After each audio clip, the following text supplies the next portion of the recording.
Welcome back. Joining us now to look at Nigeria's agriculture sector 58 years after independence is MD CEO Bama Farms Limited and former chairman Agri Group Lagos Chamber of Commerce and Industry. Is also an agriculturist. Thank you very much, sir, for finding time to join us. Thank you. Happy Independence Day. I wish you the same. There's a lot of talk about diversifying the economy, paying less attention to oil.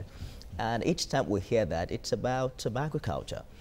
Just even recently, Nigeria started exporting yam outside the country, but this has not reflected in food abundance, food security for people back at home. What is responsible for this gap in between? I keep on saying it's about lack of people's oriented policy. When you have a policy that does not carry the masses along, we keep on having the same problem that we've been having. Because you have to look at our population before we got independence. It's about, we are less than 45 million people. Look at it today, we're close to 200 million. And look at what we've been producing before the independence, especially in the eras of the groundnut pyramids, cocoa, rubber, oil palm. Are we improving on it, or are we going down? So if we are producing metric tons, a whole lot of metric tons around that time, and with a population of less than 45 million in the 60s, and now we are over, let me pray we are over 200 million, because we never have a good statistics of how many we are. And that is why the government have not been able to plan for these people. If you don't know how many people, it's just like you have a family of 4. You will know what you are going to prepare for the family of 4. But if you are preparing for a family of 120 million, when we are over 200, we will keep on having the same problem we are having today. And we have to really think about it. We've been having all kinds of revolutions in agriculture, right from the eras of Obasanjo, Green Revolution, during the Shagari's regime, then Jonathan's regime, agricultural transformation agenda. And this one, the same time, agricultural transformation agenda. Are we really reforming anything? Is it really even helping the masses? Is it helping the populace? The answer is no. And when I look at the speech of my president during the Independence Day, I was very disappointed in the sense that we have been labeled to be one of the most poorest nations in the world by the World Bank, by the World Health Organization, where they say 80% of Nigerians are under poverty. There's no doubt about it. Even the blind person will know that Nigerians are really suffering. So I was expecting my president to really address this issue, apart from the security that is taking over the whole place, where nobody is safe in this country. We are in school, you are being attacked. You are in your farm, you are being attacked. You are in your home, you are being attacked. So what is the responsibilities of our government? If you know you cannot govern a nation, there's no point forcing it. All right. We remember you mentioned some of the agricultural programs in the past. We remember the Green Revolution, the Operation Feed the Nation, the Back to Land policy even of Buhari at the time when he was the military head of state. Those were national programs. Sure. Deliberately geared towards enhancing the agricultural sector and all of that. If we bring it to the present situation now, government talks about doing different things, but do you see that deliberate or that deliberateness in ensuring that there's a program towards channeling or enhancing the agricultural sector, food security and all of that, and even research? We'll be having food crisis for for almost 7 years now, and we've been talking about it. See, when you deal with a sector, you have to go to the stakeholders. You have to plan. Most of the leaders we have today, they have a short-sighted mind. They don't plan for the futures. If you go to most of these Western countries that we copied, they plan 15 years, 10 years, 20 years. But our own leadership, they know they're going to be there for 2 years, they will only plan for that 2 years. If they know they'll be there for 4 years, they will only plan for 4 years. That's why you see most of our roads are comatose. They do biscuit road. You know what biscuit means? That when you roll over it, it crumbles. So those are the kind of roads that our leaders are giving to us, and we think that they are developing our infrastructure. So back to your questions, it have not really trickled down to what we are really expecting. And we keep on having some assault policy.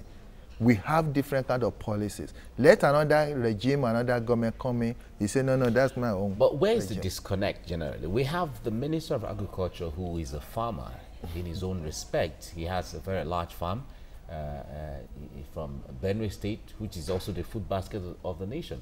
Sure. Where is the disconnect when it comes to someone who actually has the skill, who has been there, who knows how these things should play out? There are different types of farmers. We have political farmers and we have the real farmers. I will not call our Minister for Agriculture, Adogbe, a real farmer in the sense that... But he has farms. Yeah, you might have a farm, but when was the last time he was there? Where you might be channeling money into farming. You have people doing it for you. That way you don't even know the problem. You don't even know what they are going through. Most of these people you are talking about, they have problems in their farm, but they will never come up on the air to tell you, but they have this money to be rolling over. You understand what I'm saying? So when you talk of real farm, you go to the rural areas, you go to the 80% of our farmers that are in the rural areas, especially the women. These are the people that feed us. Women feed us in this country. Go to the rural area, you see them. What kind of cushion effect are you giving to them in terms of infrastructure, in terms of improved seed, in terms of modern tools for them to work with? So when you talk of farmer, I know who farmer is. You know, interestingly, in 1960, when Nigeria gained independence, agriculture was the mainstay, you know, of these nations' economy, providing the largest foreign exchange. As a matter of fact, it contributed to about 63% to our GDP. Mike made mention of some programs, you know, that were created to take us back after the discovery of oil, Operation Feed the Nation, the Green Revolution. What can be done at this time, you know, to ensure that we bring back the glory days? Even though, you know, according to your analysis, you said that the population has exploded. So we might not tell whether agriculture has the potential to cater for 200 million people, but what can be done to bring us back to those early days? Agriculture is the only way that could solve this problem. But if the leadership are not really working towards the plan they have beautiful plans, don't get me wrong. We have so many policies that are very good. That get abrupted, exactly. You know, quite often. Often. But the implementation, as I said, is the problem. Yeah, you are talking of disconnect. Yes, there's a whole lot of disconnect. There have been too much power given to the state governors. And that is why we said that the land use of Nigeria need to be revised. Because if you don't have any land, most of the land we use in the olden days for the oil palm, for the rubber plantation, for the granite pyramids, they already gone to the wrong hands. Where the governor say, yes, you can give that one to so-so person. But the real people that really need this land for farming, they are not getting it. So allocation of land is key. And you cannot even do farming without most of these funds. That's why the government policy is very, very important. When you say you have most of this loan, anchor, borrower, CAC loan, which is the cash, is it getting to the real farmers? As long as the money and the funds and the soft loan are getting to the wrong hand, we keep on having the same problem. You can go to the market today. You will see that in the last 4 years, the prices of these staple foods have been going up.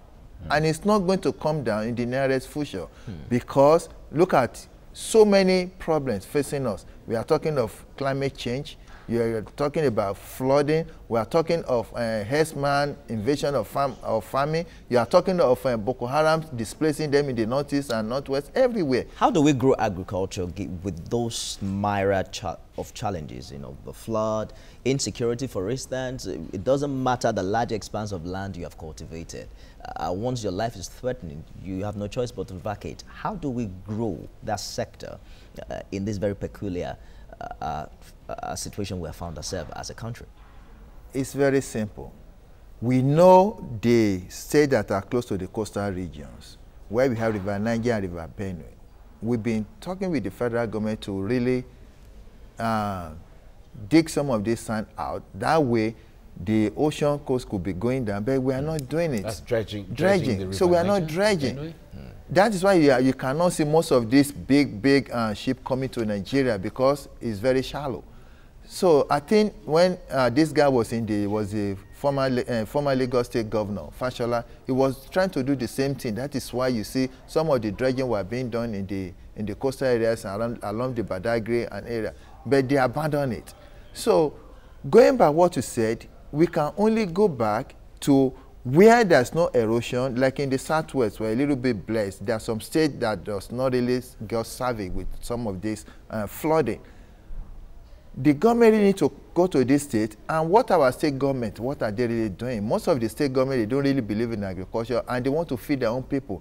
And most of our leaders, they are much concerned about power, power, power. They are not concerned about the citizens. It's only we, the citizens, that have to put our destiny into our hand. That this is what we want, and that is why I was an advocacy of family farming.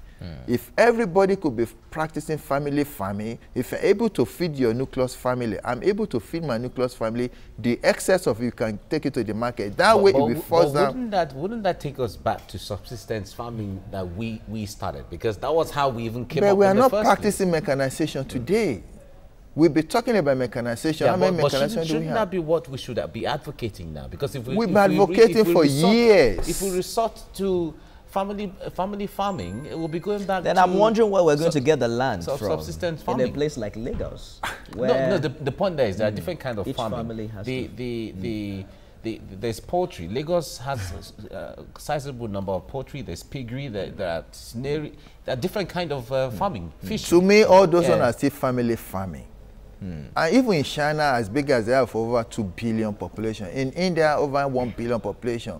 In US, over 380 million, close to 400 million. They still practice family farming. I know what I'm talking about by family farming, especially where you have a government that does not have people-oriented policy. The policy they keep on having is going to be eroded by some people. They feel that, oh, this is free money. Look at what is going on around now. It's politics, politics, politics. Nobody is even thinking about, look at yesterday, Jos University was invaded. That is invasion of their privacy. That's invasion of their rights. And not only that, farmers also got invaded. So the problem at hand need to be tackled by leadership. Another huge challenge, I think, is lack of interest and engagement of, youth power. For instance, most young graduates now don't consider agriculture as a viable alternative. And thankfully, you are a farmer. Yeah. How profitable is this, and how can government help to help young graduates begin to see these opportunities and take advantage of it? There's no youth will be interested with the kind of farming we are practicing in Nigeria, where encouragement is not there, where the policy is not on the side of the farmers, where the fund is not there. You are talking about a young graduate that just graduated from university. Where do you want him to get the land? Where do you want him to get the fund? So there must be some palliative issues that need to be tackled if you want you to be on the part of government. On the part of the government. Yeah, but we also have graduates from universities of agriculture that are also not pulling their weight, because one way or the other, you graduate as a graduate of crop science or graduate of food science or graduate of botany or whatever, we expect when you come out, where do you want them to practice if there's no land? Yeah, you cannot just go to the government and say you need a land, they will not give it to you. Yeah, but the point there is, everyone is because everyone wants to go to the cities. If you go to the villages, there are people who that is still the fault of the federal and the state government. If you are able to take out the people in the rural areas, you are able to provide the enabling environment for them. They have no business, they have no reason coming to the urban areas. All right. Beyond all of this, certainly it is not only gloom. I guess we may be also making some progress. We have heard of rice production, the Lagos Kebbi Lake rice, yeah. Abakaliki rice is there, Ogun State is called, Edo State is also doing a lot of those, and then also in Nasarawa State we heard there is Olam rice also, and then also in parts of Benue. These are very good development. In what other areas are we making progress? The minister they always say seeing is believing. Yes, we keep on talking the spread of newspaper that we are sufficiency in rice production, but go to the market. Will you be able to find some of this local rice? It's even more expensive than the imported one, because there are some cabals that imported tons, vessels of this rice to keep the local content. So let us stop deceiving ourselves, and let the government stop deceiving us that things are all right when things are not okay. But in what areas are we making progress?